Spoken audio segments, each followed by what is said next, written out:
लोकतंत्र बचाओ रैली में उपस्थित हमारे इंडिया अलायंस के सभी हमारे नेतागण, कार्यकर्तागण, पदाधिकारीगण, दिल्ली, पंजाब, बिहार से आए हुए सभी हमारे अभिभावक, बुजुर्ग, माताएं, बहनें और नौजवान युवा साथी, आप सबका इस रैली में हम स्वागत करते हैं। आप सब लोगों का अभिनंदन करते हैं। ये दिल्ली की भीड़ बता रही है कि मोदी जी जिस तरह से आंधी की तरह आए थे उसी तरह तूफान की तरह चले जाएंगे। पहला रैली हम लोगों ने पटना में किया, दूसरा बॉम्बे में किया और तीसरा आज जो है दिल्ली में हो रहा है। और मैं बता दूं, देश के कोने कोने में जहां भी हम लोग जा रहे हैं वहां जनता का साथ, आशीर्वाद मिल रहा है। आज हम सब लोग एकजुट हुए हैं देश के लोकतंत्र, देश के संविधान, देश के भाईचारा को बचाने के लिए। जिस हिसाब से देश में बांटने का काम किया जा रहा है, भाई को भाई से लड़ाया जा रहा है, नफरत की राजनीति की जा रही है, उसलिए हम सब नेता आपकी लड़ाई के लिए हम सब लोग आए हैं और आपकी लड़ाई लड़ रहे हैं।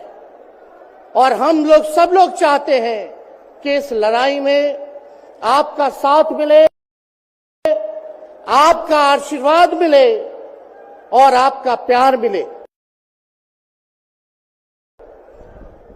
जो लोग नारा लगाते हैं अब की बार 400 पार,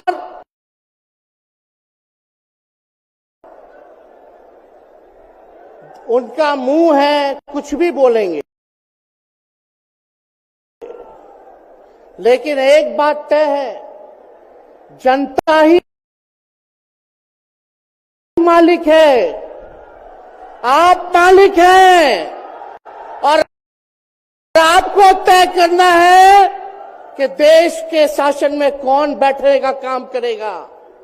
आज यहां दिल्ली की जनता से पूछना चाहते हैं, वो लोग नारा लगा रहे हैं, टारगेट फिक्स कर रहे हैं अब की बार 400 पार।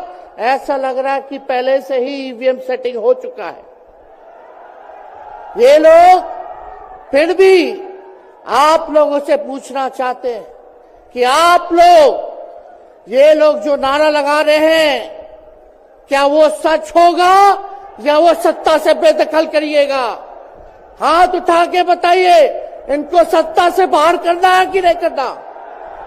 आज हम सब लोग देख रहे हैं कि देश में अघोषित इमरजेंसी लागू हो चुकी है।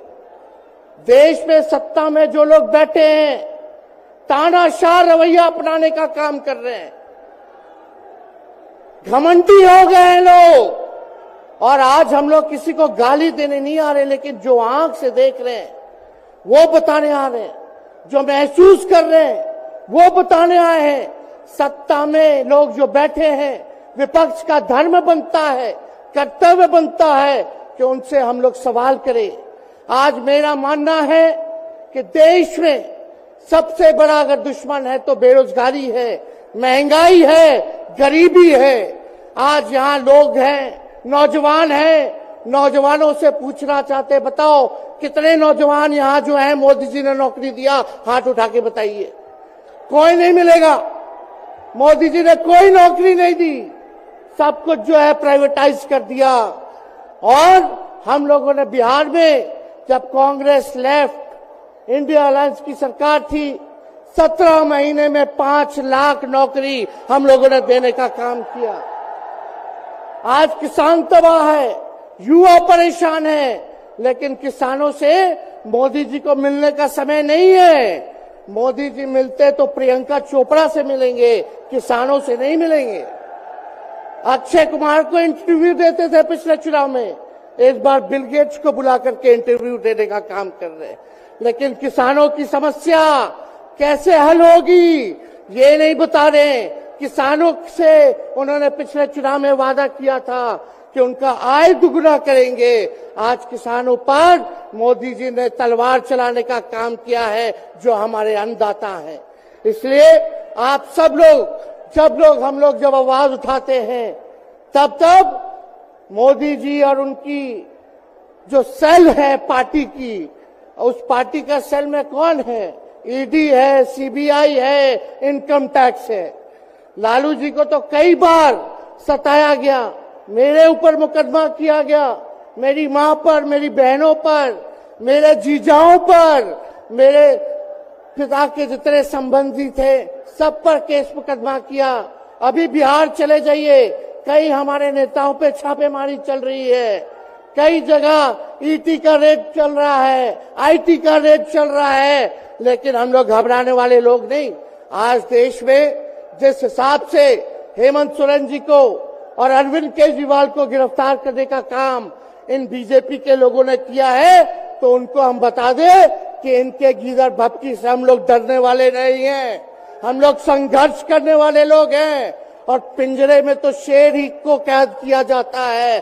सब लोग शेर हैं, आप लोगों ने ताकत दिया है, आपकी लड़ाई हम लोग लड़ रहे हैं। कंस राज आप लोगों ने देखा होगा, जब जब कंस को किसी से तकलीफ होती थी, डर लगता था, तब जेल में लोगों को बंद कर दिया जाता था। लेकिन जेल जाने से यहां कोई डरने वाला नहीं है। कितने लोगों को जेल भेजोगे? लेकिन जब जनता जब जवाब देगी, जब वोट का चोट दीजिएगा, तो मोदी जी हाथ मलने का काम करेंगे, सत्ता से बेदखल हो जाएंगे। इसलिए ये अपनी ताकत को पहचानिएगा। सब लोग चुनाव के समय आप सब लोग पोल कीजिएगा, वोट दीजिएगा, लोगों को भी वोट दिलाने का काम कीजिएगा। बीजेपी के लोग झूठ बोलने वाले लोग हैं। ये लोग यूरिया को भी चीनी बना देते हैं, ये लोग गोबर को भी हलवा दे करके परोस देते हैं, ये लोग आंख फोड़ करके चश्मा दे देंगे और फिर बोलेंगे देखो हमने चश्मा दिया। ये झूठी पार्टी है, इसलिए इन पे विश्वास मत कीजिएगा। मोदी जी कहते हैं कि उनका गारंटी मजबूत गारंटी है, गारंटी की बात करते हैं। हम बोलते हैं मोदी जी की गारंटी वैसी ही गारंटी है जैसे चाइनीज माल होता है, 2-4 बार इस्तेमाल करोगे और वो गारंटी जो है खत्म हो जाता है, टूट जाता है, खराब हो जाता है। तो जब तक चुनाव है तब तक ही मोदी जी की गारंटी है, बाकी कुछ नहीं। 2 करोड़ रोजगार का क्या हुआ, 15-15 लाख रुपए का क्या हुआ, ये जवाब नहीं देने वाले, लेकिन हमेशा जो है प्रोपेगेंडा चलाने का काम करते हैं और लोगों को भटकाने का काम करते हैं। इसलिए आप सब लोगों को सावधान रहना पड़ेगा। इनके झूठ पे आप लोग विश्वास मत कीजिएगा। और हम सब लोगों ने आज तस्वीर देखा, आज तस्वीर क्या देखा कि आज महामहिम राष्ट्रपति जी आडवाणी जी को भारत रत्न देकर के सम्मानित कर रही थी। मोदी जी आडवाणी जी के बगल में बैठे हुए हैं, राष्ट्रपति खड़ा होकर के सम्मानित कर रहे हैं, लेकिन मोदी जी खड़ा भी नहीं हुए राष्ट्रपति के सम्मान में, खड़ा भी नहीं हुए। इससे पहले भी हम लोगों ने तस्वीर देखी कि राष्ट्रपति पीछे पीछे चल रही है, मोदी जी आगे आगे चल रहे हैं। ये हम आप सब लोगों को बताना चाहते हैं कि इनका संविधान पे कोई विश्वास नहीं है। ये लोग नागपुरिया कानून को लागू करना चाहते हैं, आरएसएस के एजेंडे को लागू करना चाहते हैं। इसलिए ज्यादा कुछ ना कहते हुए एक आंकड़ा हम जरूर बताना चाहेंगे। देश में इंटरनेशनल लेबर ऑर्गेनाइजेशन ने सर्वे किया है, उसमें आंकड़े हैं कि आज देश में बेरोजगारों में से 83% युवा है। पढ़े लिखे युवाओं में बेरोजगारी लगभग 65% है।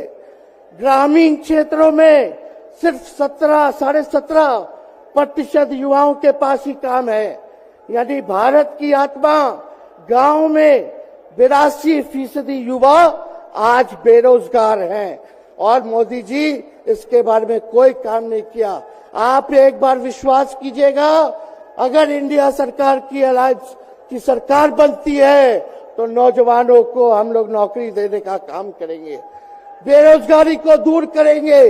और जाते जाते बहुत सारे नेताओं को बोलना है, लेकिन एक अंत हम करेंगे एक गाने के साथ। और आप लोगों ने गोविंदा का फिल्म का एक गाना सुना होगा कि तुम तो धोखेबाज हो, वादा करके भूल जाते हो।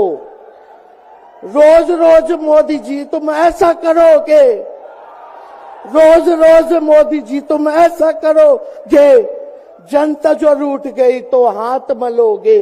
अरे तुम तो धोखेबाज हो, वादा करके भाग जाते हो। तो आप सब लोगों को बहुत बहुत धन्यवाद।